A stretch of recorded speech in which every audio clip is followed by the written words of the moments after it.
ఏపీలో పోలింగ్ రోజు తర్వాత జరిగిన హింసాత్మక ఘటనపై సిట్ దర్యాప్తు చివరి అంకానికి చేరుకుంది.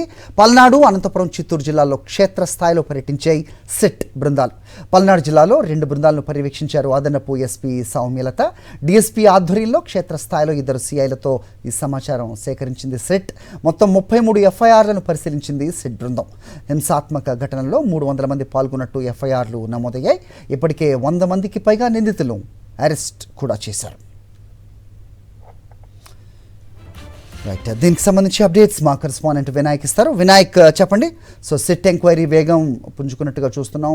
దాదాపు అన్ని ఎఫ్ఐఆర్లు కూడా వాళ్ళు పరిశీలిస్తున్నట్టుగా అంచనాకు వచ్చినట్టుగా అయితే తెలుస్తోంది. నివేదిక ఎప్పుడు సమర్పించే అవకాశం ఉంది? ఏంటి వెతికిన ఇన్పుట్స్? హరి, ఈరోజు సాయంత్రానికల్లా సిట్ దర్యాప్తు పూర్తి చేసిన తర్వాత ప్రాథమిక నివేదికను డీజీపీకి నేరుగా ఇవ్వబోతున్నారు. ఆ తర్వాత డీజీపీ నుంచి ఆ నివేదిక ఎన్నికల కమిషన్కి అందబోతున్నట్లుగా మనకు తెలుస్తుంది. ఓవరాల్గా చూస్తే కనుక గడిచిన 2 రోజులు కూడా ఏదైతే ఈ రాష్ట్ర వ్యాప్తంగా జరిగిన హింసాత్మక ఘటనల మీద సిట్ దర్యాప్తు బృందం పూర్తి స్థాయిలో దర్యాప్తు చేయడం జరిగింది. ఎక్కడికక్కడ అంటే 4 బృందాలుగా ఈ సిట్ విడిపోయి 4 చోట్ల కూడా ఈ బృందాలన్నీ కూడా క్షేత్రస్థాయిలో పర్యటించడం జరిగింది.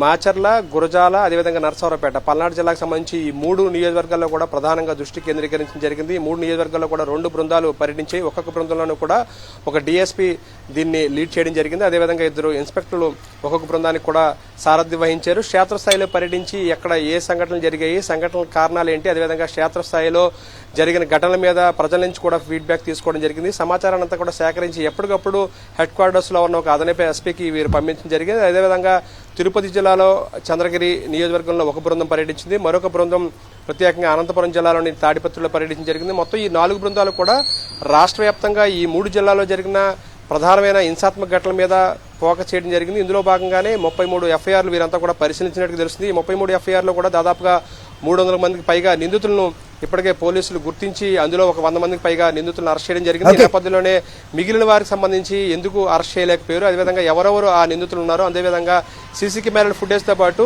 ఈ ఘటనలో పాల్గొన్న వ్యవహారాలు, ఈ ఘటనలో ఎవరెవరు పాల్గొన్నది మొత్తం సేకరించడం జరిగింది. దీంతో పాటు ప్రధానంగా అనంతపురం జిల్లా తాడిపత్రి ఘటన వెనుక, అదేవిధంగా పల్నాడు జిల్లా ఘటన వెనుక పోలీసుల వైఫల్యం మీద, అదేవిధంగా ఎస్పీల వైఫల్యం పాత్ర మీద కూడా పూర్తి స్థాయిలో సిట్ పర్యటించడంతో పాటు సిట్ పూర్తి స్థాయిలో ఒక నివేదికను సిద్ధం చేస్తున్నట్టు తెలుస్తుంది. ఈరోజు సాయంత్రం 4 గంటలలోపు ఈ ప్రాథమిక నివేదికను డీజీపీకి ఇవ్వబోతున్నారు. ఆ తర్వాత అదే నివేదికను ఎన్నికల కమిషన్ పంపించబోతున్నారు. దీంతో పాటు మరికొన్ని రోజుల పాటు కూడా దర్యాప్తు పొడిగించడానికి, లోతైన దర్యాప్తు చేయడానికి కూడా మరికొన్ని రోజుల సమయం కూడా అడిగే అవకాశాలు కనిపిస్తున్నాయని చెప్పుకోవచ్చు. ఓకే వినాయక్.